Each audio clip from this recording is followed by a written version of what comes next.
काफी पुराने जुड़े हुए हैं, मतलब इस नेटवर्क के सदस्य हैं, मैंने जो फाउंडिंग मेंबर्स आप मान सकते हैं। तो हम लोग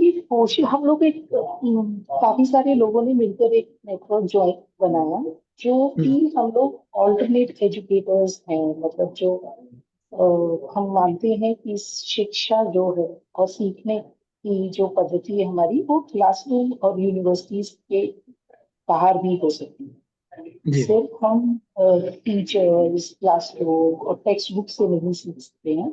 हम जिंदगी के रियल एक्सपीरियंसेस, कम्युनिटीज के साथ काम करके हम वन से सीखते हैं, जल से सीखते हैं, पहाड़ों से सीखते हैं, नदियों से सीखते हैं। तो वो हमारी एक कोशिश रही। तो इस नेटवर्क में हम लोग बहुत सारे लोग जुड़े हुए हैं पूरी दुनिया भर से। तो जो हमारा नेटवर्क है अ, विश्व के स्तर पर, उसको हम लोग इकोवर्सिटीज अलायंस बोलते हैं। और जी जो इंडिया पर है उसको हम इंडियन मल्टीवर्सिटी अलायंस का नाम देते हैं, जिसमें दिलीप भाई एक स्टीयरिंग कमेटी के मेंबर भी हैं। तो यही है कि जो लोग डिफरेंट पद्धति के सीख रहे हैं और सिखा रहे हैं, हमारा ये मानना है कि जो लर्निंग प्रोसेस है वो एक लाइफ लॉन्ग, आप जिंदगी भर सीखते हैं। ये जी नहीं कि 12वीं और एमए या पीएचडी के पैटर्न में खत्म हो गए। ये हम जिंदगी भर सीख सकते हैं, और जल, जंगल, जमीन सभी चीजों से सीख सकते हैं। तो उसी पे कोशिश है हमारी। और अरविंद जी ने अरविंद जी ने हम लोगों को ज्वाइन कर लिया है। अब अरविंद जी जी, आपका फोन जो है वो म्यूट पे है, उसको वीडियो अगर आप कर लें तो। म्यूट कर दें। अनम्यूट कर दें अरविंद जी, अनम्यूट कर दें उसको, और वीडियो अगर ऑन कर लें तो सभी एक दूसरे को देख सकेंगे।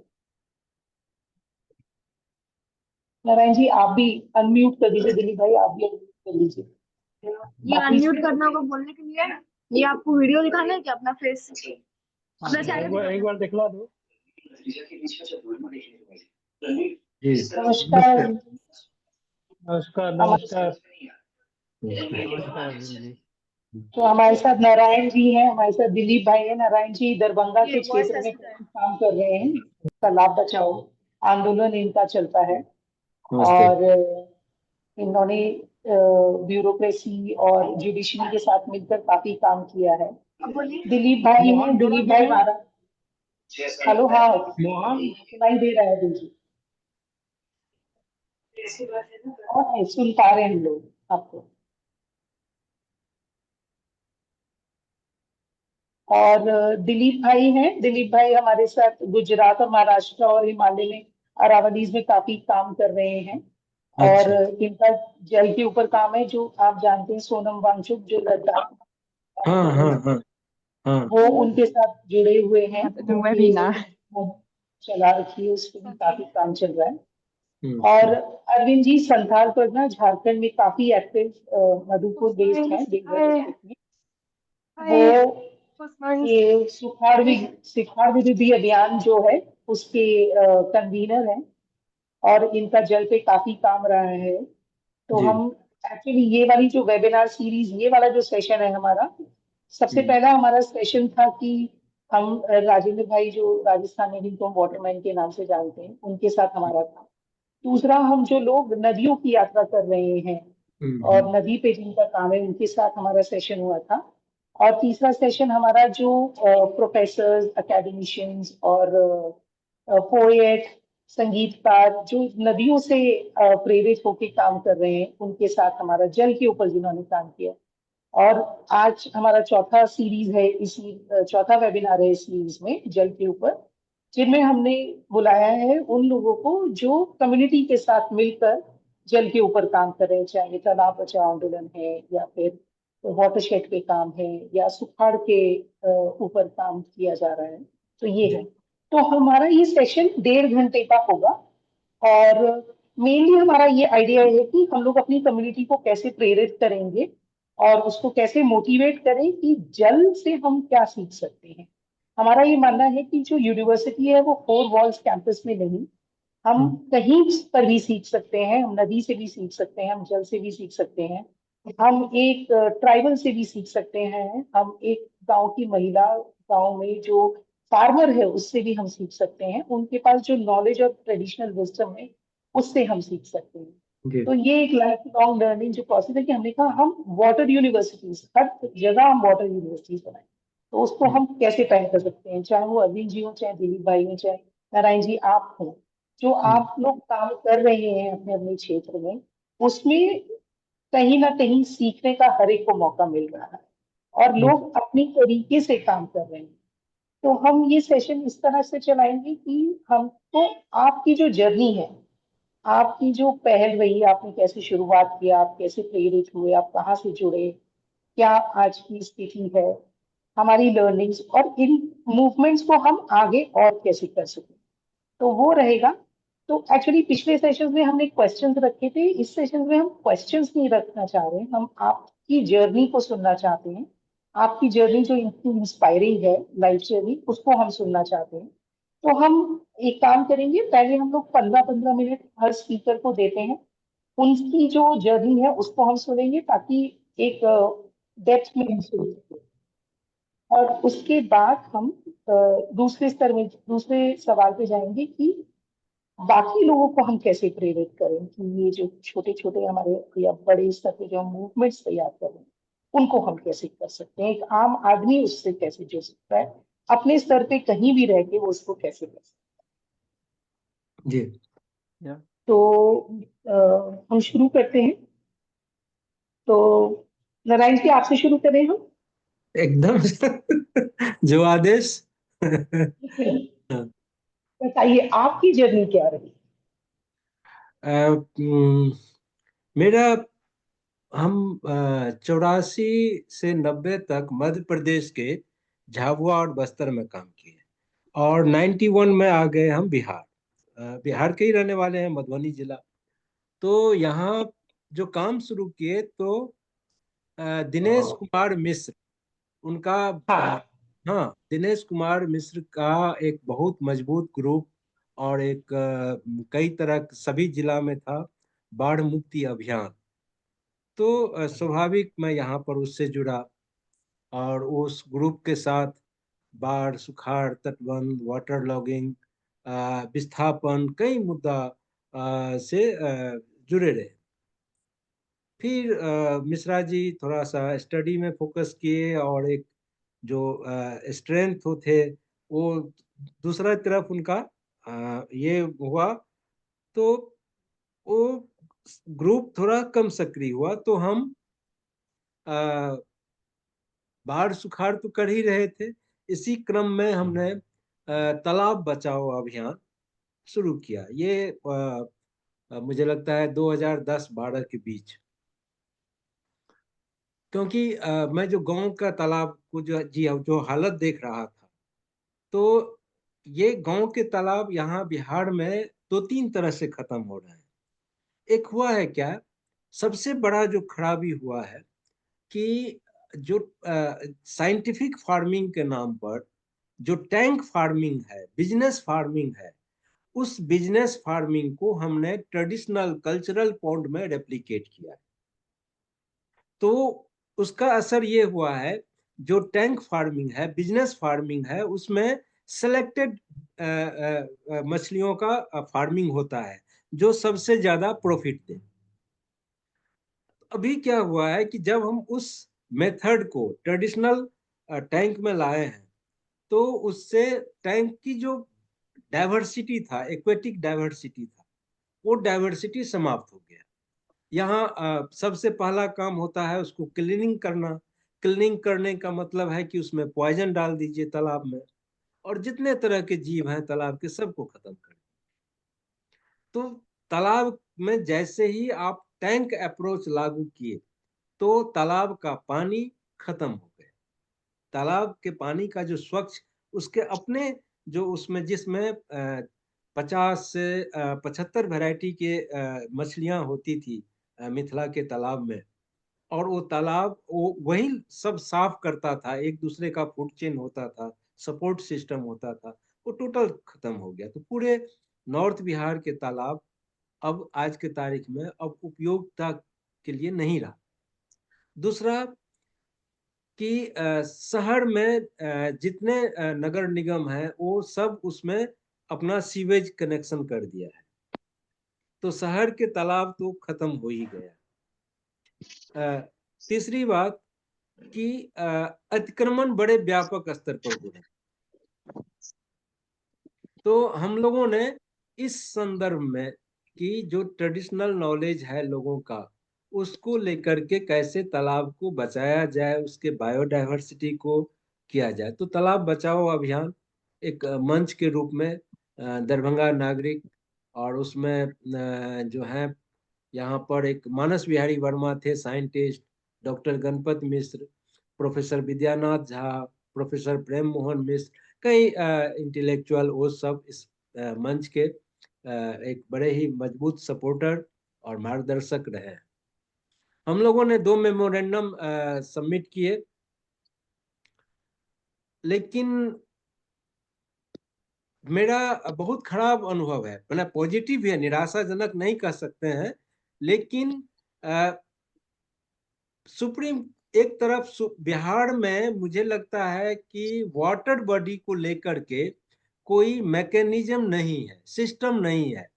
यहाँ बिहार में बिहार सरकार, मैं इसके कई प्रमाण दे सकता हूँ, बिहार सरकार इवेंट मैनेज की तरह काम करता है।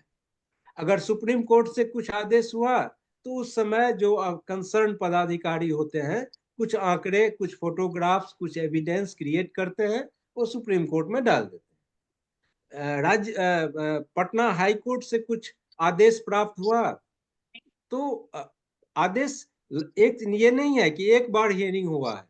जैसे राम पुनीत चौधरी बनाम स्टेट ऑफ बिहार करीब 2000, हाँ 7 साल, वो 7 साल पटना हाई कोर्ट ने लगातार हियरिंग किया है वाटर बॉडी को लेकर, और 7 साल में बिहार के ब्यूरोक्रेट्स और बिहार सरकार हाई कोर्ट को लगातार गलत जानकारी दिया है एफिडेविट। ये इतनी बड़ी हिम्मत है यहाँ। तो एक संकट तो है, आप क्या कीजिएगा? आप बिहार सरकार के आदेश, सुप्रीम कोर्ट के आदेश, एनजीटी के आदेश लेकर के 10 साल 15 साल आप गुहार लगाते हैं, दौड़ते हैं, लेकिन वो कुछ न कुछ रास्ता निकाल लेता है काम नहीं करने का। तो ये एक बड़ी ही निराशाजनक है, यहाँ पर सिस्टम नहीं है। दूसरी बात, तालाब को लेकर के बिहार में मुझे नहीं लगता है कि बिहार में, मैं दरभंगा जिला को तो मैं श्योर कह सकता हूँ, दरभंगा कमिश्नरी की बात कर सकता हूँ, और अभी तक जो तालाब को लेकर के जो डिजाइन जल जीवन हरियाली में हो रहा है, तो उससे बेहतर ट्रेडिशनल नॉलेज है। ये जो अभियंता का जो ज्ञान है, वो अभियंता का ज्ञान तालाब को स्विमिंग पूल में कन्वर्ट करना, या वो कहेगा कि हम मैरीन ड्राइव में कन्वर्ट कर रहे हैं, तालाब को तालाब नहीं रहने देता। तो बिहार सरकार के पास तालाब को रिस्टोर और रेजुविनेशन का जो स्कीम है, कार्यक्रम है, उसमें तालाब ज्यादातर डैमेज ही हुआ है। तो सरकारी स्तर पर जो रेस्टोरेशन और रेजुविनेशन है वो ठीक से नहीं हो पा रहा है। माने तालाब के जो इकोसिस्टम और वहाँ के जो बायोडायवर्सिटी का प्रोटेक्शन होना चाहिए वो नहीं है। हम थोड़ा सा ये बता दें अभी कि तालाब ऐसा नहीं है कि तालाब जो है, तालाब पर हम और आप अभी बहस कर रहे हैं, तालाब पर बड़े बड़े चिंतक सब ने इस पर किया है। जैसे वराहमिहिर की जो किताब है बृहत संहिता, उसमें तालाब का निर्माण कैसे किया जाए, तालाब के दिशा पर कैसे किया जाए, तालाब के चारों तरफ पेड़ पौधा कैसे लगाया जाए, बहुत विस्तार से उस पर चर्चा है तालाब को लेकर। तरागोत्सर्ग पद्धति है, जलाशय दिवास्तु पद्धति है, फिर एक इनकी किताब, कई संस्कृत साहित्य है जिसमें तालाब को लेकर के बड़े बड़े जो हमारे पंडित हैं, मनीषी रहे हैं, उन लोगों ने विचार किया है। लेकिन अभी अभी जो तालाब को हम स्विमिंग पूल के कॉन्सेप्ट में उसको कन्वर्ट करते हैं, तालाब के इकोसिस्टम को हम नाश कर रहे हैं, उसके बायोडाइवर्सिटी को नाश कर रहे हैं। तो ये जो स्कीम चल रहा है उसमें ये हालत है। जुडिशियरी लेवल पर मेरा ये अनुभव है कि अब वेटलैंड को लेकर के आप देखेंगे तो वेटलैंड को लेकर के सुप्रीम कोर्ट और प्रिंसिपल बेंच एनजीटी ने करीब 10 साल से 15 साल बीच बहस किया है भारत सरकार और राज्य सरकार के साथ। उस माने केस की सुनवाई हुई है, उस सुनवाई में बहस हुई है।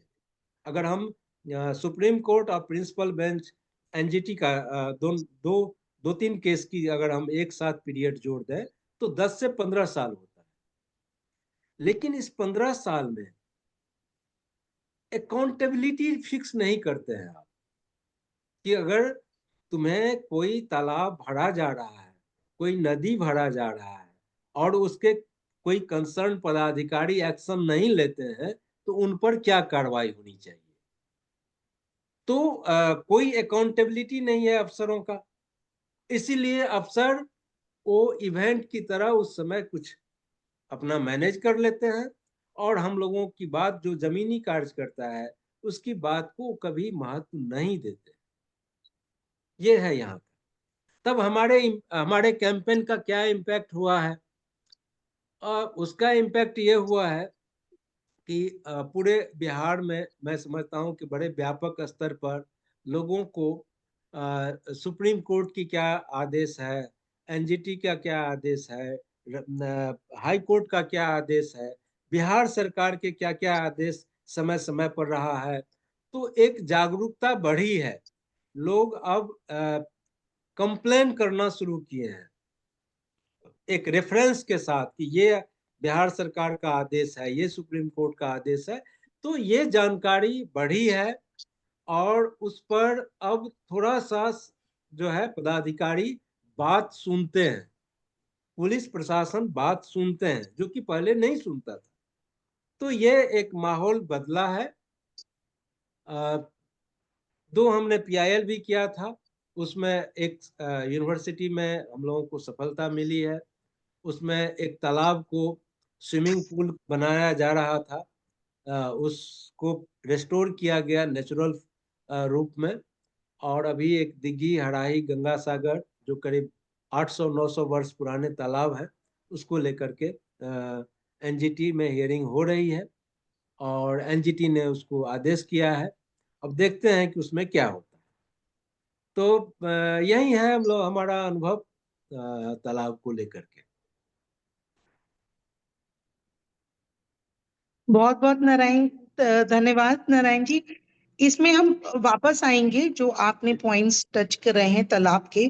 एक्चुअली जहां आप अतिक्रमण की बात कर रहे हैं तो क्योंकि मेट्रोज में अगर हम देखें, चाहे वो चेन्नई में 2014 की बाढ़ रही हो या बैंगलोर में जिस तरह से वाटर लॉगिंग होती है, क्योंकि ये दोनों ही शहर, चेन्नई जाना जाता है अपने टैंक ट्रेडिशंस पर, जो पुराने जमाने में चोलास के टाइम पर और पांडवास के टाइम में टैंक सिस्टम था, क्योंकि वो नीचे जाता है और वो एक टैंक बना के पर्कुलेशन होके फिर दूसरे में जाता था।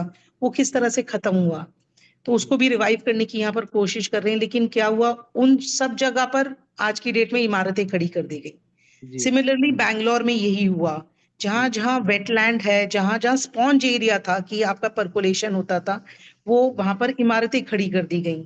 तो पानी जाएगा तो कहाँ जाएगा, पानी तो अपना रास्ता ढूंढेगा। तो उस तरीके की जो हम लोग अभी, क्योंकि मैं यहाँ पौंडीचेरी में बेस्ड हूँ, तो उस समय हम ये देख रहे थे कि पूरा पौंडीचेरी टाउन में पानी भर गया था। हालांकि हम समुद्र के किनारे हैं, पानी समुद्र तक नहीं पहुंच पाया और बिल्डिंग के फर्स्ट फ्लोर तक पानी पहुंच गया, क्योंकि हम लोगों ने वहां पर जहां रास्ता रोक दिया पानी का, ड्रेनेज सिस्टम्स को हमने ठीक से नहीं किया। तो उस तरीके की जो वो दरभंगा में भी अतिक्रमण उस तरीके से हो रहा है और उसका क्या प्रभाव हो रहा होगा, ये भी एक जानने की जरूरत है। कि चलिए मेट्रो सिटीज में हम लोगों को समझ में आता है, बड़े शहरों में समझ में आता है, लेकिन रूरल इलाके में उसका क्या इफेक्ट पड़ता है वो हम आपसे जानेंगे।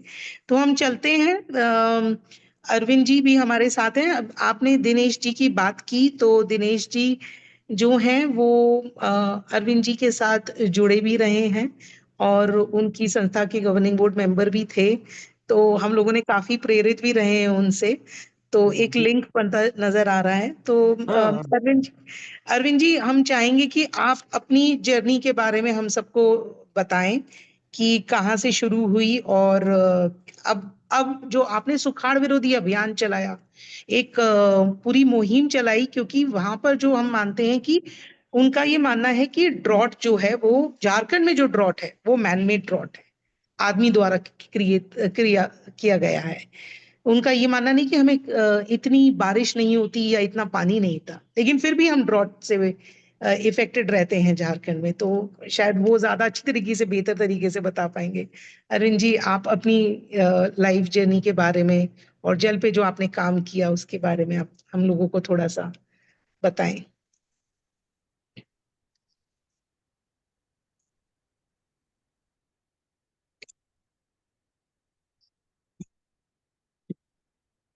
अरविंद जी, आपको अनम्यूट करना पड़ेगा अपना, वो म्यूट हो गया है।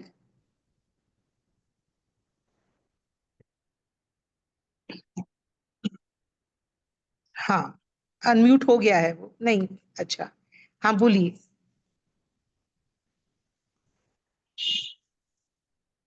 आपको हमारी आवाज सुनाई दे रही है अरविंद जी?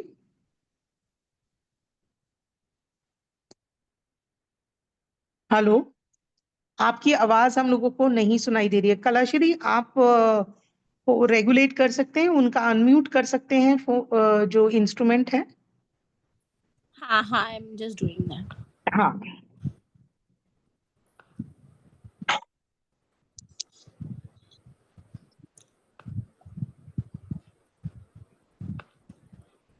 अरविंद जी, हम लोग आपको नहीं सुन पा रहे हैं।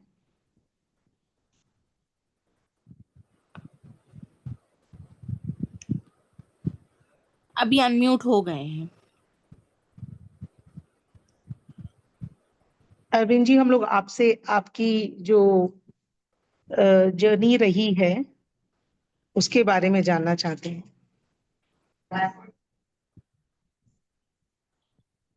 अच्छा, उनके साथ शायद थोड़ा सा टेक्निकल इशू हो रहा है। दिलीप जी, हम आपके साथ करते हैं, तब तक कलाश्री आप उनको कॉल करके एक बार जान सकते हैं। मैं आपको उनका ऑल्टरनेट नंबर भेज रही हूँ। ओके। दिलीप भाई, आप की जर्नी हम लोग सुनते हैं। हाँ जी, हाँ जी। तो जर्नी, मेरा ऐसे जन्म जवाई राजस्थान में हुआ था, जो अरावलीज में आता है। और आई थिंक कहीं ना कहीं बचपन से पहाड़ों से कुछ तो कनेक्ट था, क्या कनेक्ट था नहीं पता।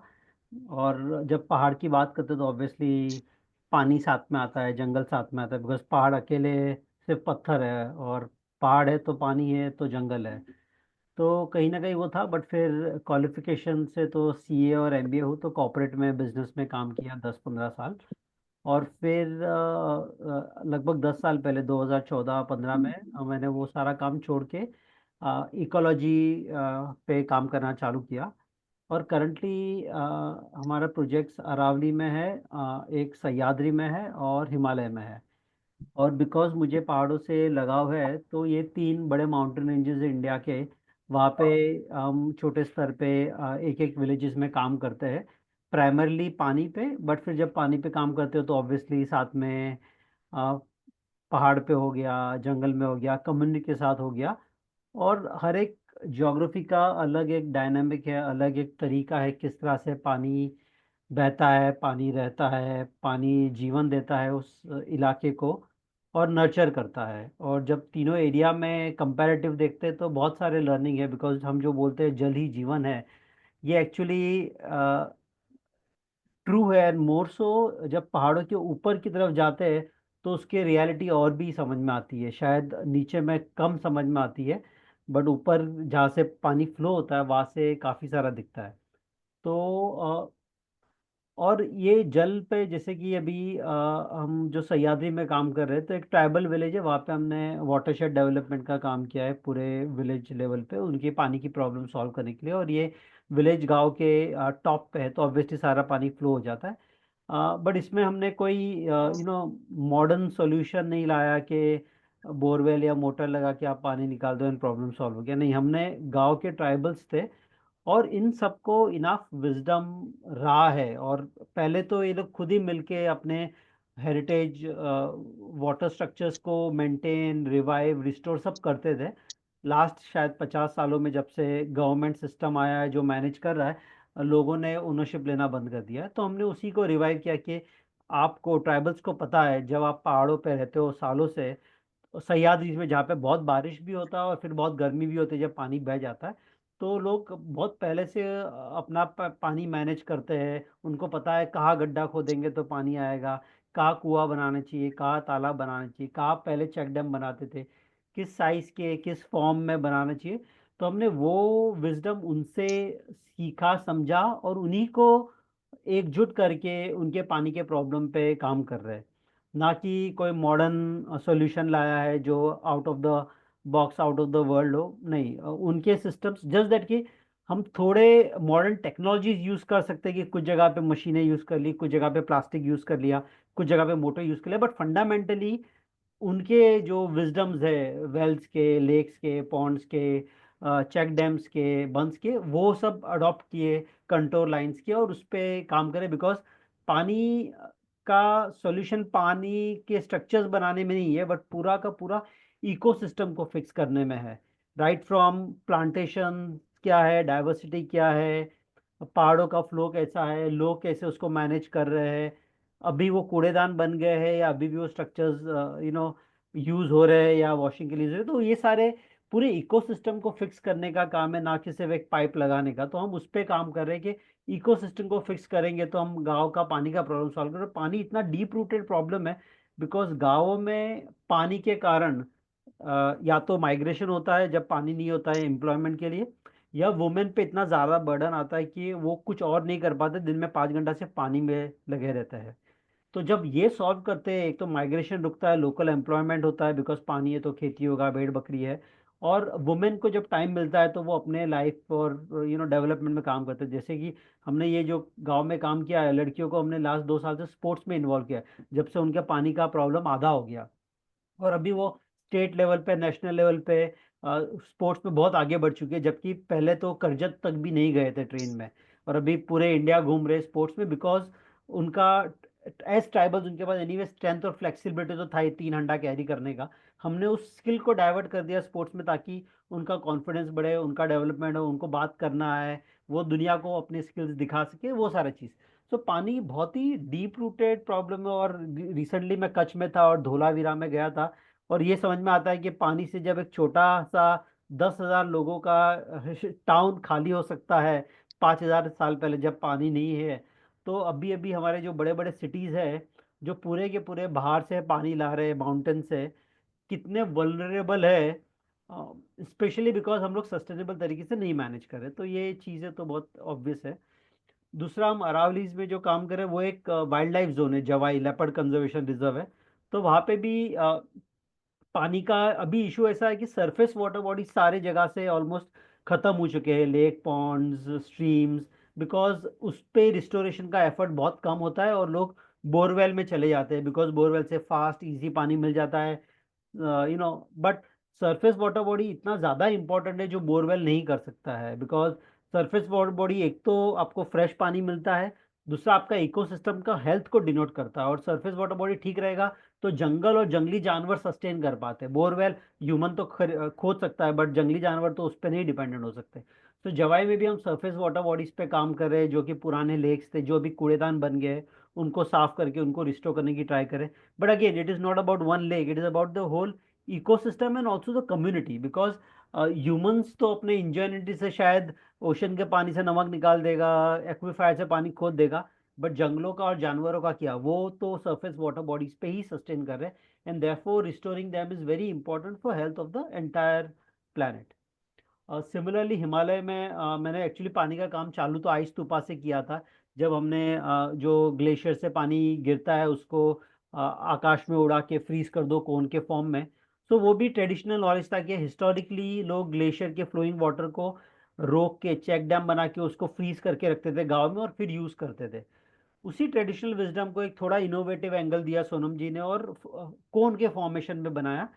So traditional wisdom with more science and some innovation so that it serves the purpose better. But finally traditional wisdom को ही use करके हम बॉम्बे मतलब महाराष्ट्र में अरावली में हम टैंक या पॉन्ड या चेक डैम में पानी स्टोर करते हैं. वहाँ पे कोन की फॉर्म में स्टोर कर सकते हैं बिकॉज विंटर में पानी फ्रोजन रहता है और स्प्रिंग में धीरे धीरे मेल्ट होके चलता है.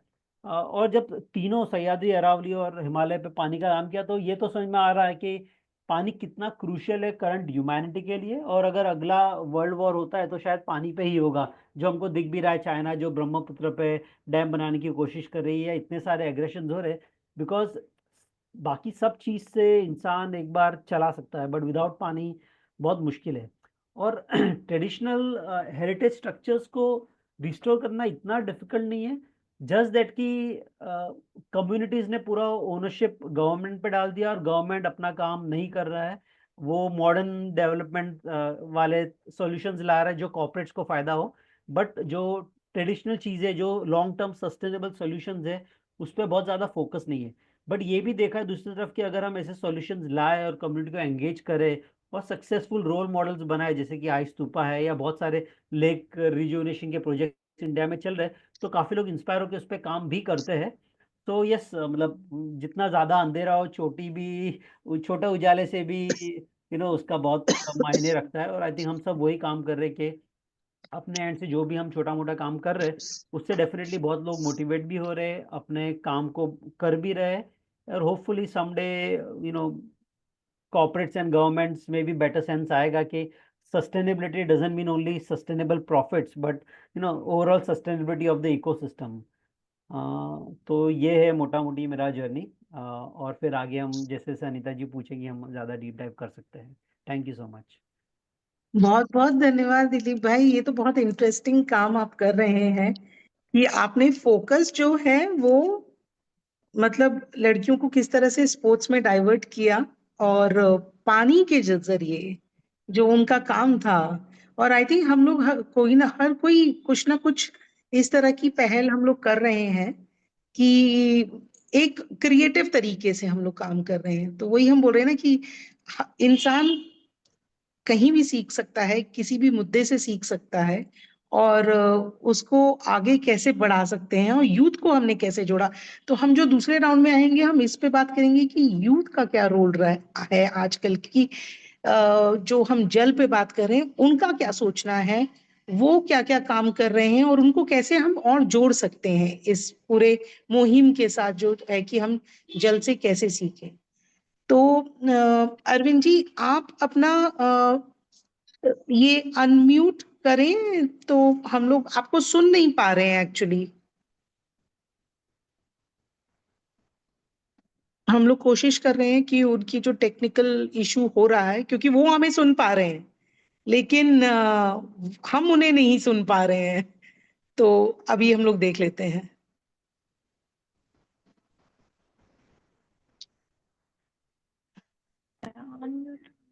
हाँ अब हम सुन पा रहे हैं आपको. जरा अनम्यूट करके बोलिए जरा. कलाश्री आप कर दीजिए अनम्यूट. मैं आ रही है आवाज? इसलिए हाँ आ अब रही आ है. रही है. अब आ रही है. आप हाँ सुन सकते हैं. तो अरविंद जी आपने नारायण जी और दिलीप भाई को सुना होगा कि आप सुन पा रहे थे हमारी आवाज. हाँ सुन रहे हैं. हाँ तो उन लोगों ने अपनी जर्नी शेयर की है. हम लोग आपसे सुनना चाहते हैं आपकी क्या जर्नी रही और आपका जो मुहिम है जल के साथ, जल जंगल जमीन पे जो आपका काम रहा, सुखाड़ विरोधी अभियान से आप जुड़े हैं, उस पे जो काम है उसके बारे में आप हमें थोड़ा जानकारी दीजिए. Thank you. ये अभी कुछ देर पहले वो नारायण जी को सुन रहा था, डीके मिश्रा का नाम आया तो पुरानी बात याद आ गई हम लोगों को. एक्चुअली मिश्रा जी बाढ़ के क्षेत्र में काम करते थे तो हम लोग तय किए कि भाई उस समय झारखंड नहीं बना था तो हम लोग साउथ बिहार और नॉर्थ बिहार बोला करते थे कि नॉर्थ बिहार में बाढ़ का काम आप तो कर रहे हैं लेकिन साउथ बिहार में सुखाड़ पर कौन काम करेगा.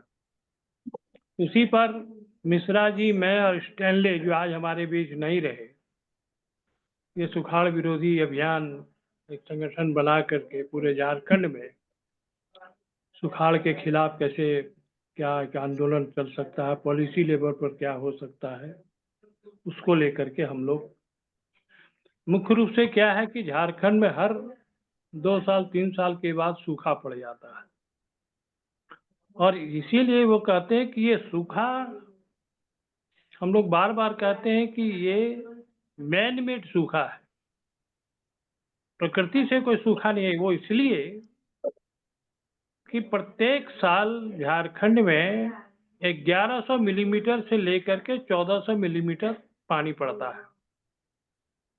कई स्टेट ऐसे भी हैं, महाराष्ट्र और आंध्र प्रदेश ऐसे कई स्टेट हैं जहाँ 600-700 मिलीमीटर पानी पड़ता है, लेकिन वो सूखा नहीं है। इसका मतलब क्या है? इसका मतलब ये है कि बरसात के पानी को पकड़ने की जो तकनीक विकसित करना चाहिए वो हम लोग नहीं कर पाए हैं।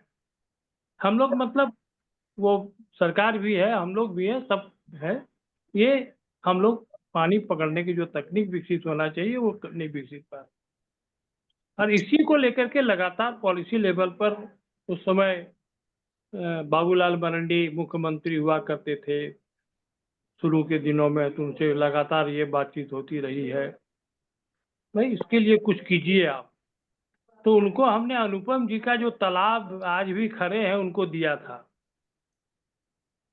तो उसको देख करके वो पूरे झारखंड में वो तालाब बनवाए, लेकिन ऐसा तालाब बनवाए कि लगता था कि भगवान की वर्षा जो है उसी तालाब में होगा, मगर अगल बगल में नहीं होगा। मैंने डिजाइनिंग इतना गड़बड़ हो गया था। उनसे हमने कहा भी, उन्हें क्या करें, इंजीनियर सब इतना गड़बड़ है कि कुछ समझता ही नहीं है। बोले नहीं उसको देखिए। तो ये रहा कि मतलब पानी पकड़ने की जो तकनीक विकसित करने का जो मामला है यहाँ पर, तो हम लोगों ने पॉलिसी लेवल पर लगातार बहस किया। अब क्या है कि मनरेगा से अब पानी पकड़ने का जो मामला है वो कुछ जगह पर जैसे हो, तो हमने एक ये सिद्धांत दिया था कि भाई गांव को एक यूनिट मानिए और गांव का 3% भूभाग वाटर बॉडीज में परिणत कीजिए। वो वाटर बॉडी 2, 3, 4, 5, 6 कुछ भी हो सकता है, लेकिन वो वाटर बॉडी बनाने का भी वो अलग तरीका है। क्योंकि आज आम तौर पर ठेकेदार लोग तालाब बनाते हैं, ठेकेदारी पर्पज से तालाब बनाते हैं और उसमें पानी रहता ही नहीं है। यहाँ 13-14 जून से मॉनसून का शुरुआत होता है, तो मॉनसून जो शुरुआत होता है 13-14 जून से, तो हमने कहा कि भाई आप उसके पहले मार्च से मतलब तालाब का खुदाई करें और मॉनसून के पहले उसको स्टॉप कर दें। जब सॉइल मॉइस्चर जब मिल जाए तब आप तालाब को काम जो है उसको रोक दें और उसमें फिर पानी रहेगा। इसको लोगों ने बहुत माना भी और कुछ जगह बना भी, पॉलिसी लेवल पर इसको एडप्ट भी किया गया। लेकिन आज भी जिस स्थिति में मतलब कि पानी के चलते झारखंड में जो माइग्रेशन है वो भयंकर है। हाँ, इसको लेकर के लगातार हम लोगों ने मतलब कि पानी के सवाल को लेकर के 3-3, 4-4 पूरे झारखंड में पदयात्रा किया और इसको लेकर के पॉलिसी लेवल पर मंत्री, ऑफिशियल, ब्यूरोक्रेट सब मिल करके इस पर काम किए। कुछ तो प्रभाव पड़ा, नहीं पड़ा सो बात नहीं है, लेकिन जैसे पड़ना चाहिए वो आज भी उस तरह से नहीं पड़ा है। आपको बता दें कि झारखंड में उसमें आप भी इन्वॉल्व थे कि एग्रीकल्चर पॉलिसी बनाने की बात हो रही थी और पूरे झारखंड में इसमें सर्वे हुआ था, जिसमें 40% भूभाग कल्टीवेटेड वेस्टलैंड है। कल्टीवेटेड वेस्टलैंड का मतलब उसको कल्टीवेशन जहाँ किया जा सकता है, और उस पर हम लोग कुछ सोच नहीं रहे हैं। जबकि यहाँ उस दौरान में फूल का अभाव था, अनाज का अभाव था। उस 40% में झारखंड में अरहर और मूंग अगर हम फेंक दें तो हम फूड सिक्योर हो जाएंगे और उसमें खूब ज़्यादा पानी की भी जरूरत नहीं है। तो ये जो पॉलिसी लेवल पर जो हम लोगों ने लगा, उसके बाद क्या किया सरकार ने कि ब्लॉक लेवल पर सीड का वितरण मूंग का, अरहर का ये शुरू किया। नहीं किया तो बात नहीं है, लेकिन जो अवेयरनेस आना चाहिए किसानों में, क्यों कर रहे हैं ये, वो अवेयरनेस का काम सरकार के द्वारा नहीं हुआ। पंचायत को जो स्ट्रॉन्ग करना चाहिए था वो पंचायत को स्ट्रॉन्ग नहीं किया। आज भी बहुत सारे इलाके में जो शेड्यूल इलाका है वहाँ पेशा एक्ट अभी भी लागू नहीं हुआ है, क्योंकि पेशा एक्ट से गांव को एक जो राइट मिलता है, अधिकार मिलता है, खुद का निर्णय करने का जो अधिकार मिलता है, पानी को रोकने का अधिकार मिलता है कि गांव का पानी को गांव में कैसे रोकें, ये उसका मतलब अपना पेशा के तहत अपना ग्राम प्रधान जो है वो सब कुछ निर्णय कर सकता है।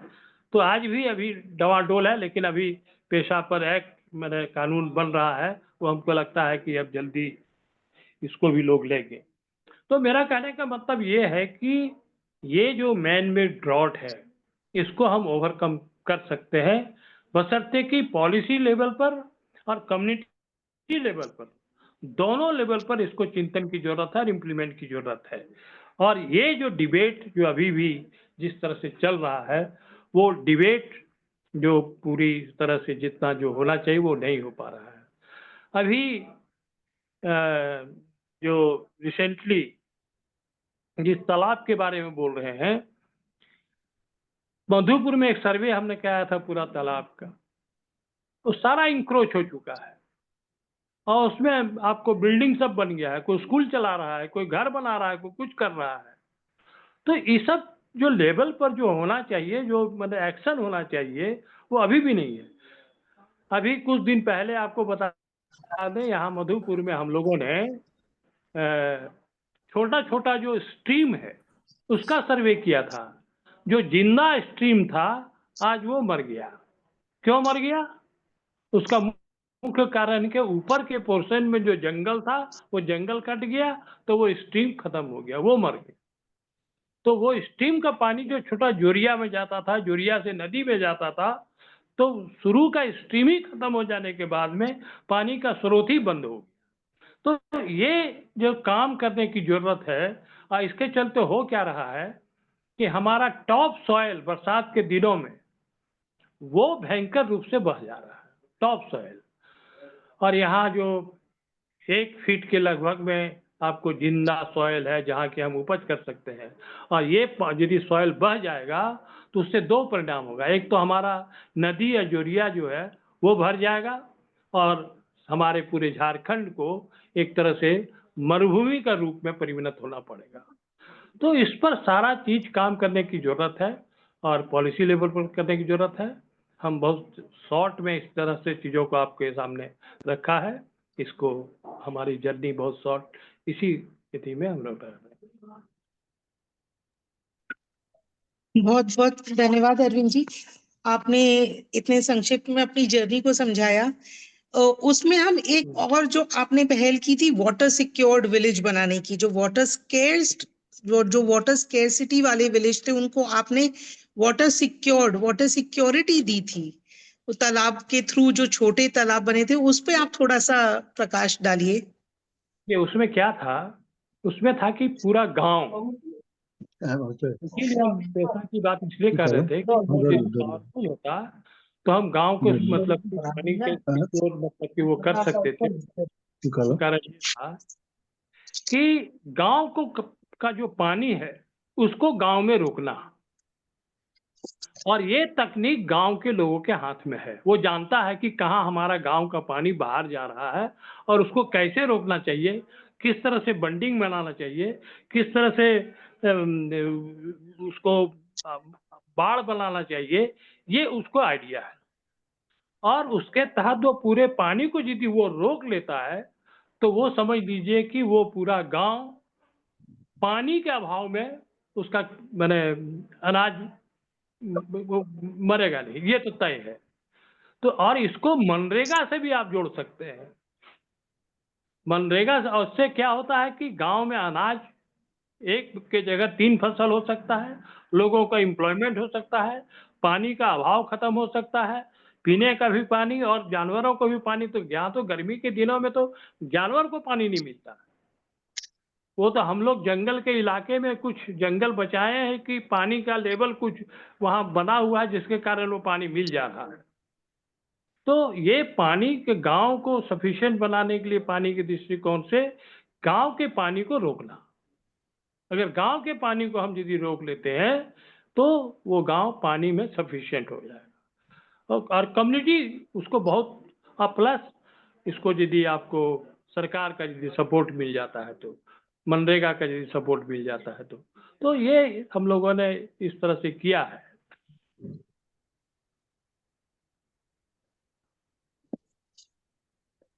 Thank you Arvind ji. तो ये मेरे ख्याल से चाहे नारायण जी आप अपने तालाबों को बचाने की एक यूथ के साथ जो आपकी मुहिम चल रही है, और अरविंद जी ने जो तालाब बचाओ और अनुपम जी की जो किताब थी तालाब के ऊपर वो, और दिलीप भाई आप जो काम कर रहे हैं, वो सभी अगर हम देखें हम अलग अलग क्षेत्र में हैं। चाहे मैं चेन्नई के क्षेत्र में साउथ में हूँ, वहां पर भी हम लोग अपना टैंक और तालाब की बात करते हैं। यहाँ पर तालाबों को कोलम बोला जाता है, तो कोलम को बचाने की बात चल रही है, उसको जो एनक्रोचमेंट ना हो ताकि वो पानी परकोलेट हो सके और हम 100% रेन वाटर जो है उसको हार्वेस्ट कर सकें और वाटर सिक्योर कर सकें। तो हमारे यहाँ समस्या एक है और हमारे यहाँ जो ट्रेडिशनल विजडम है वो भी है, लेकिन उसको कहीं ना कहीं हम लोग मिस आउट कर रहे हैं। एक तो सरकार के पास योजनाएं भी हैं, जैसे अरविंद जी ने बताया कि मनरेगा में तालाब, कितने ही तालाब बने, कितने ही छोटी सड़कें तालाब बनाने की जो मुहिम छेड़ी गई, लेकिन फिर भी हम क्यों नहीं सक्सेसफुल हो पा रहे हैं? ऐसा क्या है? क्या हमारे जो आने वाली जनरेशन है, जो यूथ है, वो कहीं ना कहीं बिछुड़ गया है अपने ट्रेडिशनल विजडम से, एक दूरी बन गई है उनकी, जो क्योंकि टेक्नोलॉजी हमारे पास है, ये कोई रॉकेट साइंस नहीं है कि हम गांव का पानी गांव में अगर रोक लें तो हम एक जल सुरक्षित गांव बन सकते हैं। इसमें कोई बड़ी टेक्निक नहीं चाहिए, कोई हमें बहुत बड़े इंजीनियर्स की जरूरत नहीं है। ये एक बेसिक विजडम है जो हमारे पास होते हुए भी हम नहीं कर पा रहे हैं। तो इसमें ये बताइए कि यूथ का क्या रोल है और जिन लोगों के साथ आप कम्युनिटीज के साथ काम कर रहे हैं उनका क्या रोल रहा है और उन्होंने क्या सीखा? कुछ अगर आप हमें सक्सेस स्टोरीज बताएं तो जो हमारी ऑडियंस है वो भी इंस्पायर होगी और हम लोग भी इंस्पायर होंगे। तो नारायण जी कुछ सक्सेस स्टोरीज जो यूथ के साथ आपने की या कम्युनिटीज के साथ जो आपने की, उनके बारे में थोड़ा सा आप प्रकाश डालिएगा उन पर। आप अनम्यूट कर लीजिए नारायण जी आपका माइक्रोफोन।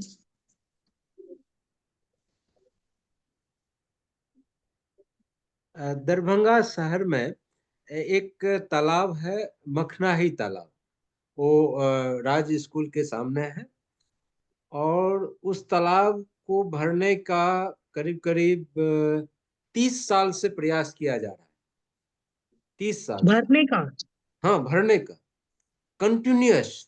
हाँ, और लेकिन वहाँ के उस तालाब के आसपास जो लोग हैं उन लोगों ने उसको बचाया है और उसको भरने नहीं दिया। तो एक कम्युनिटी जब अवेयर हो जाए और उसके पास सरकार का आदेश, कोर्ट का आदेश जैसे हथियार के रूप में आ जाए, तो फिर वो अपनी लड़ाई बढ़िया से, तो उस तालाब को अभी तक नहीं भर पाया है। जहां पर लोकल कम्युनिटी संगठित नहीं हुआ वहां पर तालाब भर दिए। दरभंगा शहर में 350 तालाब होता था, आज के तारीख में 200 से ज्यादा तालाब भर दिया गया है एक शहर में। तो ये दरभंगा शहर की हालत है। अच्छा, मजेदार बात यह है कि इस शहर में कमिश्नर हैं, आईजी हैं, डीआईजी हैं, एसएसपी हैं, डीएम, दो यूनिवर्सिटी है। और उस शहर में तालाब को लेकर के आप देखेंगे तो 2000 के बाद से सुप्रीम कोर्ट के आदेश जब हुआ है 2001 में, और फिर उसके बाद से सरकार के भी कई आदेश आए हैं। पूरे दरभंगा और मिथिला क्षेत्र में वाटर क्राइसिस हुआ है। तो जहां पर कम्युनिटी ऑर्गेनाइज होकर के, संगठित होकर के बचाने का लड़ाई किया है, वहां तालाब बचा है। लेकिन जहां कम्युनिटी नहीं किया है, वो अब कम्युनिटी नहीं किया है, इसके भी एक कारण है। कारण यह है कि सरकार ने कोई ऐसा अपना उदाहरण पेश नहीं किया है कि कम्युनिटी गया हो और कम्युनिटी को उसने मदद किया है। कम्युनिटी लीडर की हत्या करवाना, उसके ऊपर दर्जनों केस करके उसको परेशान करना, यही अभी मैं 2024 जनवरी की बात बताता हूँ। 8 तारीख को हम लोग दरभंगा में जाते हैं, डीएम को कहते हैं कि हम लोगों की जान पर खतरा है। प्रोफेसर विद्यानाथ झा उस टीम को, उस रिप्रेजेंटेशन को उस लीड कर रहे थे, और हम लोग गए हैं 6-7 लोग। और माफिया का हिम्मत देखिए कि 8 तारीख को डीएम को दिए हैं, ये अखबार में भी आया है। और माफिया कहा कि चैलेंज किया एक तरह से कि तुम डीएम के यहाँ जाओगे तो बच जाओगे। 10 तारीख को रात में हमारे एक कार्यकर्ता साथी तासिम के घर में घुस के मारने के लिए गए। 2 मोटरसाइकिल पकड़ाया, लेकिन उस मोटरसाइकिल को पिछले डेट में चोरी घोषित करके उस हत्यारा जिसका रिकॉर्ड है, इससे पहले भी कहीं हत्या कर चुका है। 31 तालाब का उसने अतिक्रमण किया है आज तक। 18 तालाब को कंप्लीट नामो निशान मिटा दिया है और उसको संरक्षण दे रहा है।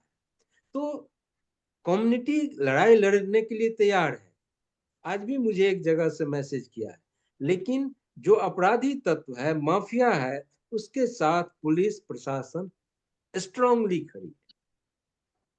तो ये बिहार में एक अलग सीन है दूसरे जगह की अपेक्षा।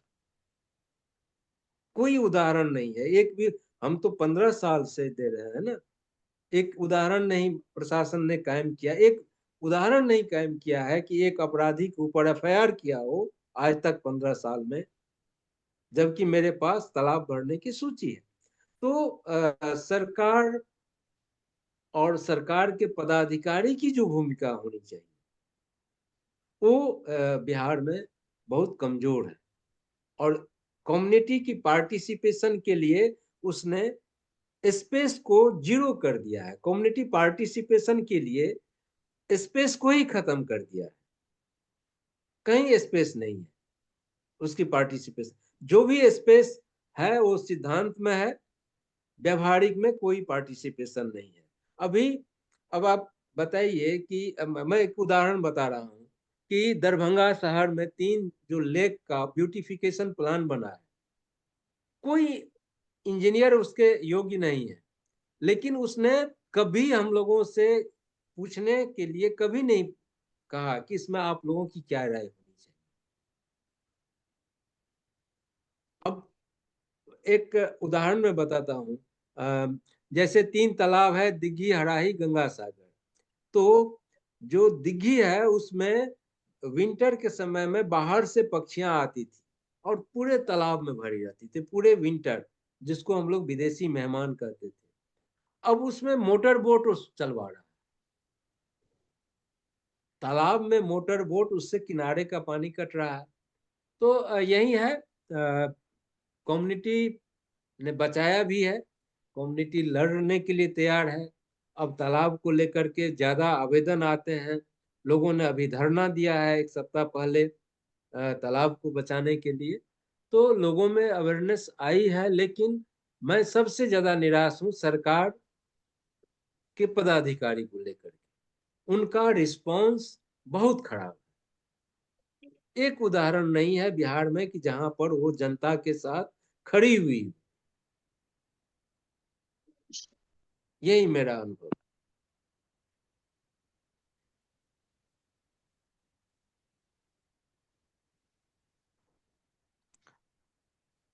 आपकी आवाज नहीं आ रही। हाँ, मैं ये बोल रही थी कि ये वही धरती है जहाँ पर जयप्रकाश जी ने आंदोलन छेड़ा था, और बहुत से जो पूरा सोशलिस्ट मूवमेंट निकला, जो आज के बड़े बड़े पॉलिटिकल लीडर्स उसी मूवमेंट से निकले।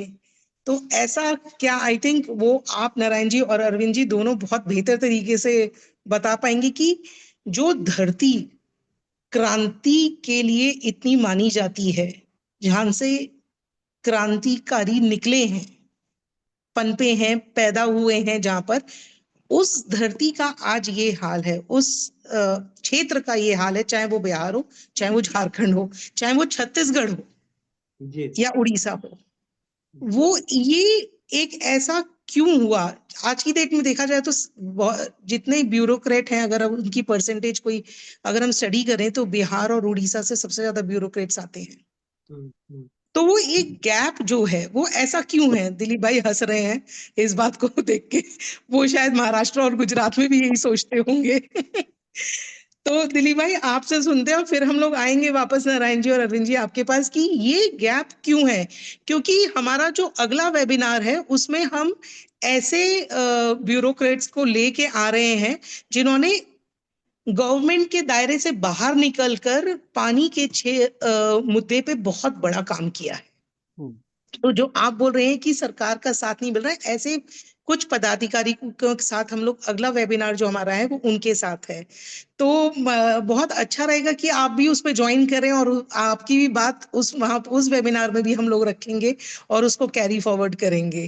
तो दिलीप भाई आपका क्या रहा है ये जो पूरा मूवमेंट हम लोग चला रहे हैं जल के मुद्दे पे, यूथ का, गवर्नमेंट का रोल?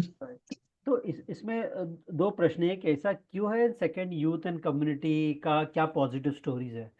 तो ऐसा क्यों है पे अगर आए ना, तो आज की तारीख में हम देखते हैं कि मोबाइल का इतना पेनिट्रेशन है कि सब लोग एडवर्टाइजमेंट दे रहा, मोबाइल यूज़ करो, गेम खेलो। फिर हम बच्चों को बोलते हैं भैया ज़्यादा मोबाइल यूज़ किया, तुम पढ़ाई नहीं किए, तुम खेले नहीं, तो फिर पॉलिसी आता है कि नहीं we should restrict mobile usage, parental consent आना चाहिए। तो बेसिकली एक साइड पे हम वो सब चीज़ दे रहे जो नहीं चाहिए, और फिर उनको ब्लेम करें कि भैया तुम काहे यूज़ कर रहे हो। तो पानी में भी समथिंग लाइक दैट हो रहा है कि जो हिसाब से राजस्थान में मैं देख रहा हूँ बोरवेल्स की सब्सिडीज है, फ्री इलेक्ट्रिसिटी है। तो एक तरफ इतने सारे इंसेंटिव्स है कि आप पानी को एक्विफायर से एक्सट्रैक्ट करो और सरफेस वाटर बॉडी को नहीं मैनेज करो, नहीं मेंटेन करो। मनरेगा एक एक्सेप्शन था, बहुत अच्छा एक्सेप्शन है। तो इंसेंटिव है कि आप सरफेस वाटर बॉडीज को नहीं मेंटेन करो, बट सरफेस वाटर बॉडीज को मेंटेन करने के लिए कम्युनिटी के पास wisdom and knowledge and strength है। बट बिकॉज इंसेंटिव स्ट्रक्चर और पॉलिटिकल स्ट्रक्चर ऐसा है कि वो इनडायरेक्टली सरफेस वाटर बॉडीज को मेंटेन करने के अगेंस्ट है, बिकॉज इंसेंटिव्स है एक्विफायर से, बोरवेल से पानी निकालने का या पंप करने का। तो ये मोबाइल जैसा है कि मोबाइल यूज करना बुरा है, सबको पता है, बट फिर भी कर रहे हैं। ये सेम है कि आपके इंसेंटिव्स आपको वो करा रहे जो आपको नहीं करना है, और जो आपको करना है वो करने के लिए आपके पास इनफ सपोर्ट सिस्टम या स्ट्रक्चरल सिस्टम या पॉलिटिकल सिस्टम, जो भी आप बोलो, वो नहीं है। बट ये भी देखा है कि जहाँ पे हम ये थोड़े बहुत सिस्टम, सपोर्ट सिस्टम्स क्रिएट कर पाते हैं कम्युनिटी के साथ में, तो वंडर्स होते हैं। तो जैसे मैंने बोला, महाराष्ट्र में एक गांव में हम ट्रांसफॉर्मेशन करने की कोशिश कर रहे हो, जिसके कारण माइग्रेशन भी रुका हुआ है। वुमेन एम्पावरमेंट की बहुत अच्छी स्टोरीज आ रही है, लड़कियां दुनिया भर जा रही है खेलने के लिए, जीतते भी है, बिकॉज बाय डिफॉल्ट उनके पास इतनी स्ट्रेंथ है और अभी पानी का बर्डन नहीं है।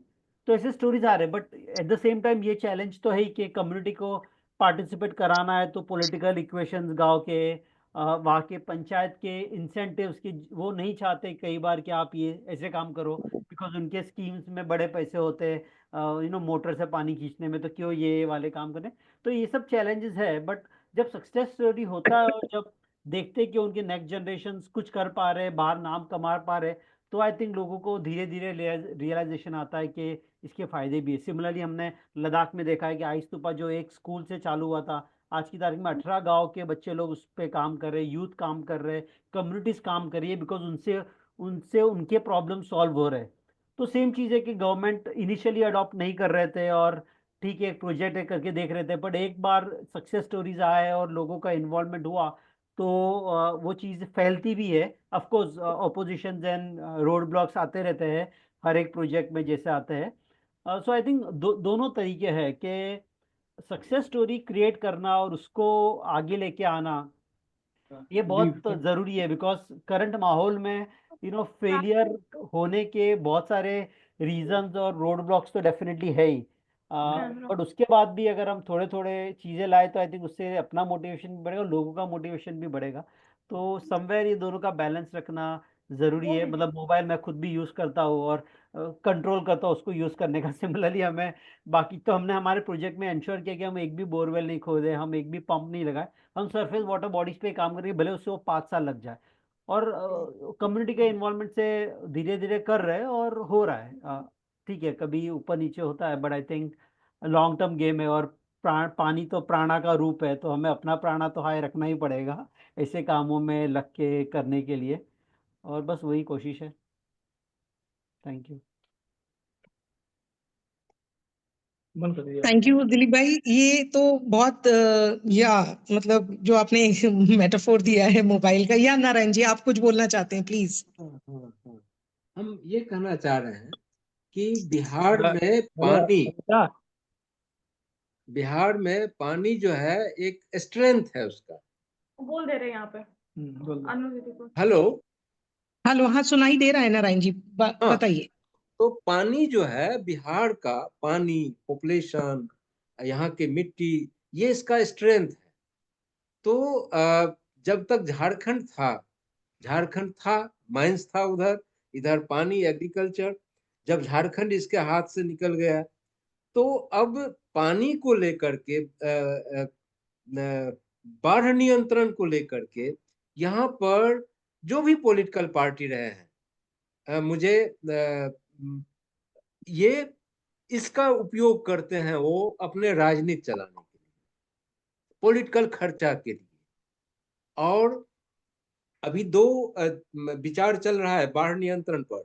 एक है कि आप नदी को बांध दो और उसको नियंत्रण करो। दूसरा है कि आप उस नदी के जो डिफरेंट चैनल हैं उसमें पानी को डिस्ट्रीब्यूट करो और फ्लड कंट्रोल करो।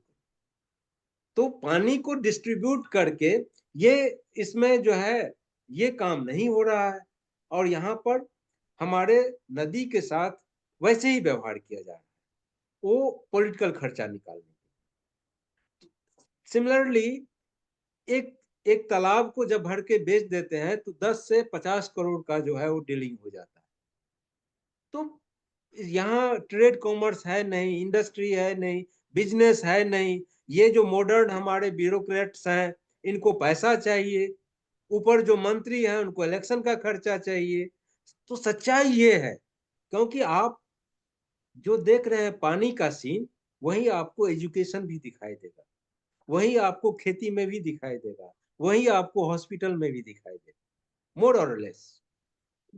तो हम अभी पानी पर बात कर रहे हैं, लेकिन जो ब्रॉडर कॉन्टेक्स्ट है, उस ब्रॉडर कॉन्टेक्स्ट में यही हाल है। तो हमारे यहाँ पानी जो है एक बहुत बड़ा प्रॉफिट है, वो कमाने का साधन हो गया है, क्योंकि यहाँ ट्रेड कॉमर्स नहीं है। तो इसीलिए हमारे पास ये लड़ाई बहुत कठिन लड़ाई। लेकिन नारायण जी, यहाँ पर एक बात बताइए। पानी हमारा एक स्ट्रेंथ है, हमारी जनता हमारी स्ट्रेंथ है। तो जितने पॉलिटिशियंस हैं, जितनी पॉलिटिकल पार्टीज हैं, वो पानी के मुद्दे को अपना मुद्दा क्यों नहीं बनाती? उनके मैनिफेस्टो में पानी कहाँ चला जाता है? हाँ, ये हुआ है क्या कि हमारे यहाँ जो ये जो इलेक्शन का जो मुद्दा है, वो इलेक्शन के मुद्दा आज भी स्वास्थ्य, शिक्षा, पानी, खेती, किसानी, इसको माने कोड मुद्दा नहीं बनाते हैं।